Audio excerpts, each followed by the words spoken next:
Di antara banyak wanita mulia dalam sejarah Islam, ada satu nama yang disebut-sebut oleh Rasulullah SAW. Mutiah. Siapa dia? Dan mengapa surga merindukannya? Mutiah adalah wanita biasa, bukan dari kalangan bangsawan atau hartawan.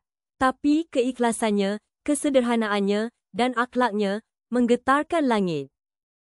Sayyidah Aisyah pun penasaran. Ia memperhatikan Mutiah dari kejauhan. Tampak ia menyiapkan makanan, menyapu dan menunggu suaminya dengan wajah penuh senyum.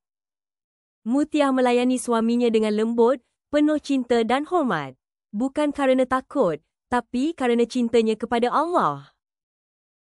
Rasulullah SAW tak menyebutkan ibadah Mutiah yang panjang, tapi akhlaknya, ketulusan hatinya, itulah yang menjadikannya dambaan surga. Surga bukan hanya milik yang terkenal, tapi milik wanita-wanita sederhana yang menjaga akhlak, ikhlas beramal dan taat kepada Allah dan suaminya.